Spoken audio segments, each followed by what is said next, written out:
my name is Tschirhart, and I'm doing my informative speech. And this is my audience.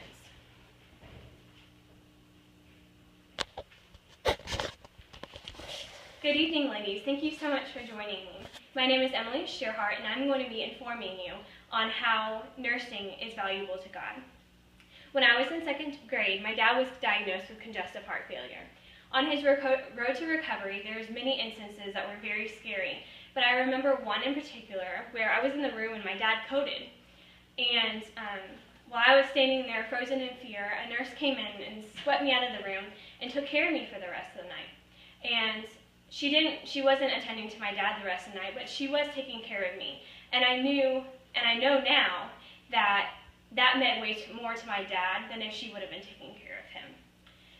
And following that story, you all know that nursing is a very rewarding and fulfilling career, just for instances like this. And it's also a very stable career. And this is probably some of the reasons why some of you are becoming nurses yourselves. I myself am a nursing major, aspiring to be and to fulfill my calling to be the hands and feet of Jesus.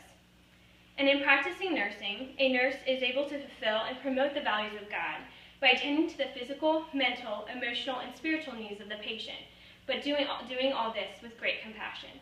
And in order to validate the practice of nursing and promoting the values of God through compassion, I will be attending to these 4 areas in my following points. My first point is that caring for a patient's physical health compassionately promotes God's authority over our bodies. The American Hospital Association states that 70,578,316 admissions are recorded each year, and at least 90% of those admissions have some kind of physical abnormality to do with them. And as we're caring for these 70 million patients, we have the unique and literal opportunity to be caring for the body of Christ. And unfortunately, while most of these patients are able to recover, some of them will not recover. Their physical recovery will not result in anything. But through their physical care, as nurses, we are able to open a doorway to share our hope and our faith so that someday they might share our hope and faith with us. And that brings me to my second point. By compassionately caring for the patient's mental health, you are able to promote God's value of the renewal of the mind. Romans 12:2 states that we should not conform to this world, but rather that we should be transformed by the renewal of our minds. Philippians 4:8 also says we should fill our minds with whatever is true, whatever is honorable, whatever is just, whatever is pure, whatever is lovely, and whatever is excellent.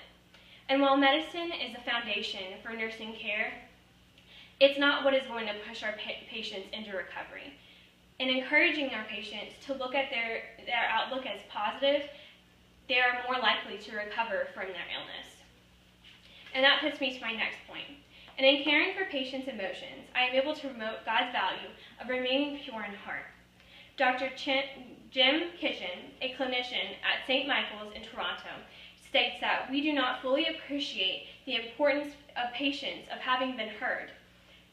Real healing may be delayed if this happens. Psalms 51:10 calls on God to create in us a pure heart and to renew a steadfast spirit in us. Encouraging the patient to remain pure in heart encourages them to remain pure in their motives. And that encourages them to remain in the fight for their own life, because we all know that if they're not willing to fight, then they will not recover. And this leads me to my final point. In caring for a patient's spiritual health, we are directly speaking to the very heart of God, and that is in his providing salvation. In an article titled, "When Morality Calls, Don't Hang Up," Sally Layton wrote, "The healthcare worker will do better to be close by, to tune in carefully on what may be transferring spiritually, both in order to comfort the dying and to broaden his or her understanding of life and its ending." Mother Teresa, the very model of compassion, states, "A sacrifice to be real must cost, must hurt, must empty ourselves. Give yourselves fully to God. He will use you to accomplish great things on the condition that you believe much more in His love than in your weakness." Patients will often ask us as Christian nurses where we find our hope, And 1 Peter 3:15 directly states this, saying that we should always be prepared to make a defense to anyone who asks us for what reason we have hope, that the hope that is within us. And we should do this with gentleness and respect. As I have, in my concluding, I have discussed with you how to compassionately attend to our patients in the physical, mental, emotional, and spiritual health. And in conclusion, Job 19:26 says that, "And even after my skin has been destroyed, I will yet see God in the flesh." And as nurses, this should be our prayer and our passion in assuring that once our patients' heart and flesh fail, that they still see the face of Christ. Thank you.